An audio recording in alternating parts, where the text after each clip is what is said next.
Well, why you ain't called to tell me? Why I have to call you? Look on your phone how much time I've been calling you in 2 days. Yeah, I didn't know nothing till yesterday anyway. Because I couldn't get hold of her. She was back and forth. She had to go to Chapel Hill with her Wednesday, I think. She said it rained so bad they couldn't get no Valley Park. They have to walk to the place, and it was a mess. Anyway, turned out that she had something, and she had to do surgery. Let's put it at that. Anyway, she, I guess, on their way, I think she says, I don't know, she asked her if she hear from Jada from he gone. She says no. Then in the same breath she says something like, they wanted to change Jada's name. Jack wanted to change Jada's name, and I heard he was livid. He says no. No, he's not filing, he's not changing it. So he put his foot down where that was concerned. So she said, oh, it's a good thing. It's a good thing Jaden didn't agree to change his name. So I guess she finding out, but she not coming out. She's too ashamed. She not coming out to say that John is a prick.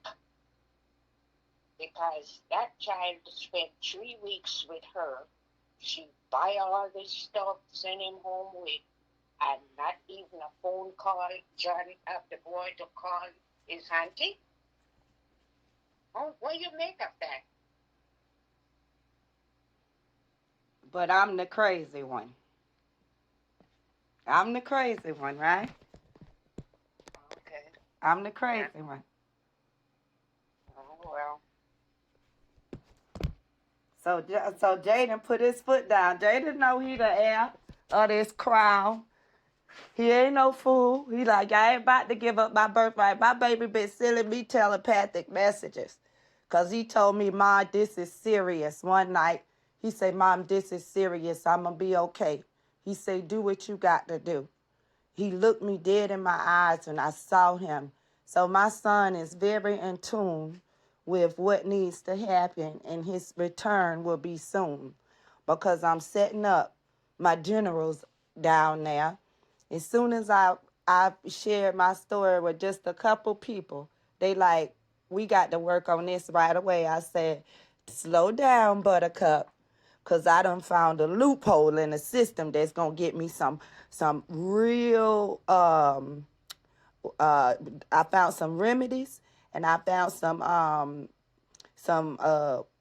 request I can put in my damages, and I don't want to be too hasty, so I'm lining up my people, cause I already know John is a fraud. I already know that my son is being raised by television. I already know that everything that he's done was to control me, and it's backfired on him.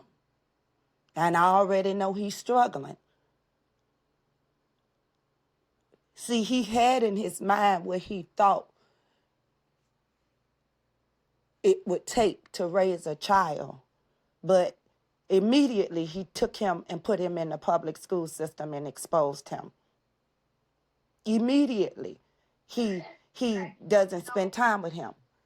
So yesterday I saw this little girl, 13 years old, Kimberly, and is heading on to medical school. Last year, she was offered to go to NASA. Now 13. And when I was listening to SoulFlow radio, the child was homeschooled and never was exposed to, public school, that environment.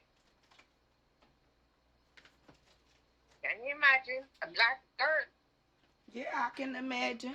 And that was why they separated us. They wanted the women to go to work. Then the public started raising the children and all of that kind of stuff.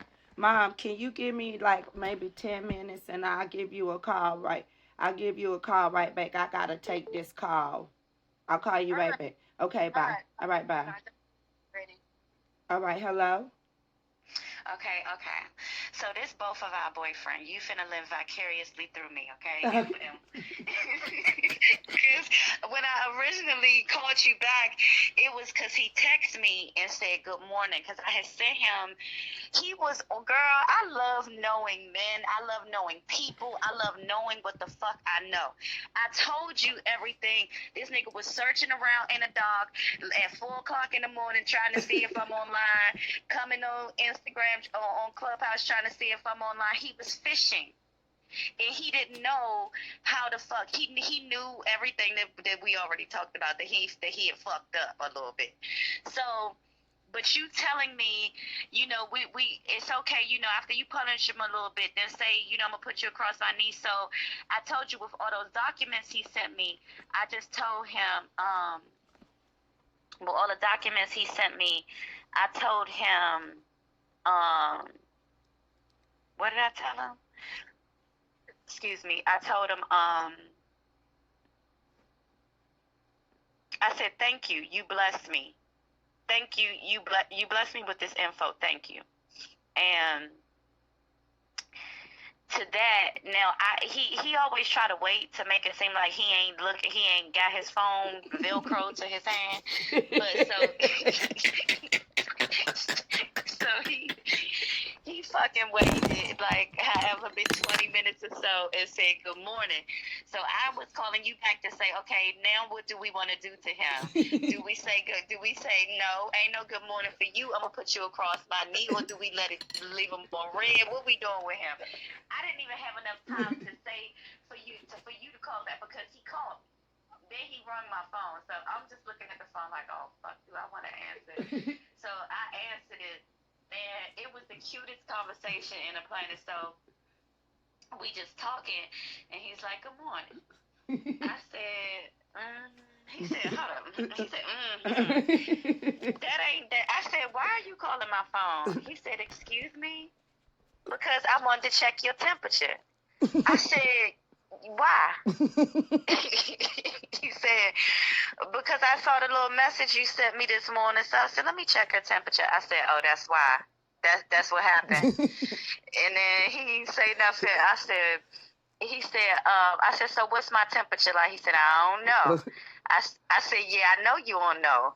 And he said, so he was just saying little stuff. So I asked him how did he feel about his room yesterday and being in the room and how did he feel about being in the room and how did he like the response or whatever. I said, so I see you took my advice. How did you like the response? And he was like, what was your advice? I said, what you did. He said, what I do? And I was like, you incorporating the Bible into what you got. He was like, that wasn't your advice. I started talking about the Bible last week. I was like, oh, God, here we go. I said, yeah, it actually was my fucking advice, and you used it, and it was successful. I know you started talking about the Bible last week. I was in that room, too, remember?